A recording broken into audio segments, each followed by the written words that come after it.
इस पर हम चर्चा करने जा रहे हैं आज, और हमारे साथ जुड़ गई हैं डॉक्टर रचना कुचेरिया, जो कि महामारी रोग विशेषज्ञ हैं और फाउंडर हैं डॉग चीनी टेलीमेडिसिन की। साथ में हैं डॉक्टर चंद्रकांत लहरिया, जो कि महामारी रोग विशेषज्ञ हैं। शुक्रिया आप दोनों का हमारे साथ जुड़ने के लिए। डॉक्टर कुचेरिया, आपसे शुरुआत करना चाहेंगे।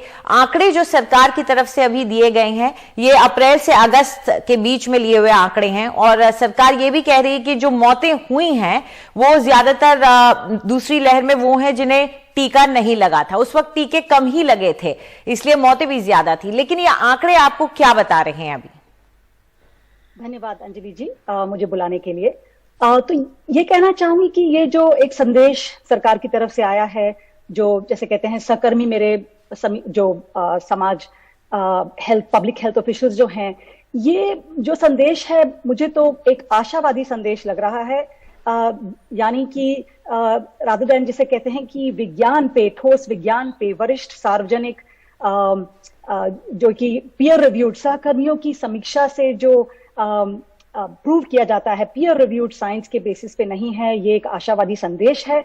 तो मेरे हिसाब से इसको बहुत ध्यान से समझना चाहिए, ताकि इसकी गलत व्याख्या ना हो, ना सोशल मीडिया में, ना लोगों के मन में एक झूठा आश्वासन ना मिले उनको, और एक गलत तरह की शालीनता ना आ जाए।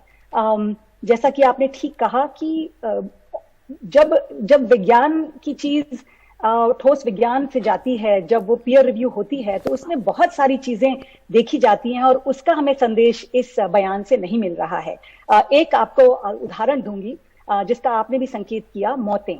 तो ये तो अब कई बार प्रूफ हो चुका है कि जो मौतों का आंकड़ा है वो बहुत ही अंडरमाइंड है। जैसे जो आंकड़ा आ रहा है उससे करीब 40% ज्यादा, 40 गुना ज्यादा मौतें कई क्षेत्रों में हुई हैं। एमपी यूपी में, केरल में भी 1.5 गुना ज्यादा, जहां की रिपोर्टिंग बहुत अच्छी है, ये हुई हैं। तो ये सब ये डेटा को एनालाइज करते हुए ध्यान में रखा गया। केरला का क्या डेटा है, हॉस्पिटल्स में क्या उन्होंने कलेक्ट किया ये डेटा कि कौन वैक्सीनेटेड है कौन नहीं है।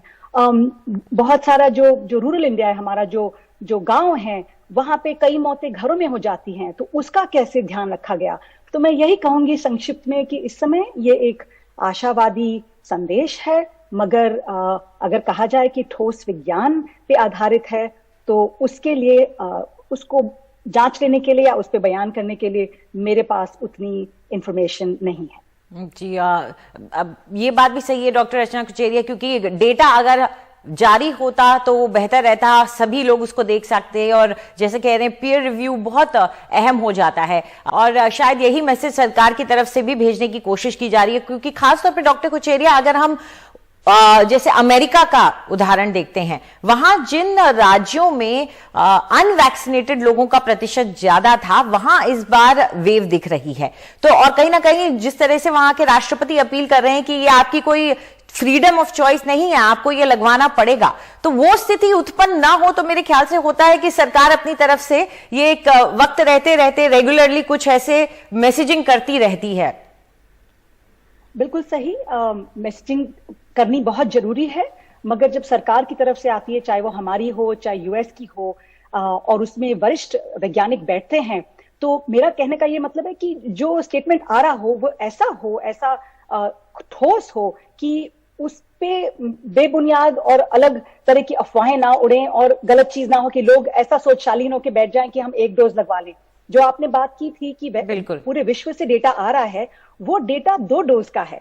हिंदुस्तान से भी डेटा है, तमिलनाडु पुलिस स्टडी है, गंगाराम स्टडी है, पीएचई इंग्लैंड की आपने बात की, ये 2 डोज का डेटा है। और जब 1 डोज का डेटा आया, जैसे डॉक्टर लहरिया ने भी कहा है, तो पहले डोज का डेटा तो 60 से 82-85% का आ रहा है, और वो भी एफिकेसी स्टडी में। तो इसीलिए वैज्ञानिकों के हमारे मन में थोड़ा सा ये एक प्रश्न जरूर उठता है कि ऐसा जब हम संदेश दें तो उसको कैवियाट के साथ दें, उसको ध्यान के साथ दें, ताकि लोग गलत ना समझ लें और 1 डोज लगवा के बैठ जाएं। यहाँ पे मैं एक और चीज कहना चाहूंगी कि जो मेरे जो कोलीग्स हैं, जो रूरल इंडिया में, जो गांवों वगैरह में इंटीरियर्स में काम कर रहे हैं, दूसरी डोज की समस्या ये आ रही है। लोगों ने पहली तो लगवा ली, और हमने आंकड़े भी देख रहे हैं 55% पहुंच गया।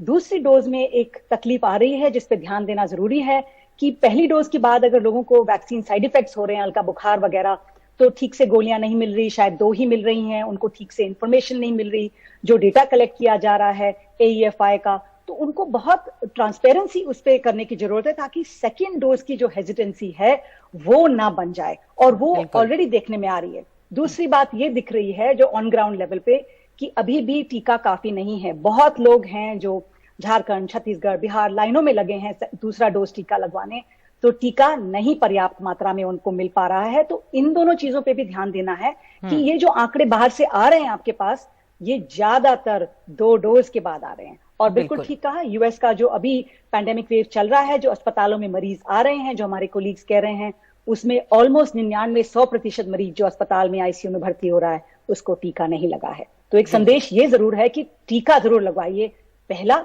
और फिर दूसरा। शुक्रिया आप दोनों का हमारे साथ जुड़ने के लिए। तो अहम हो जाता है कि ये आंकड़े जो आए हैं इसे सही तरीके से आप समझें। सरकार चाहती है कि आप वैक्सीन लगाएं, लेकिन दोनों डोज लगाएं, ये अहम हो जाता है। तो ये ना सोचें कि 1 डोज से ही अगर आपको मौत से इतना बचाव मिल रहा है तो 2 डोज लगाने का क्या फायदा। ये अहम हो जाता है आपके लिए जानना। फिलहाल एक छोटा सा ब्रेक लेंगे।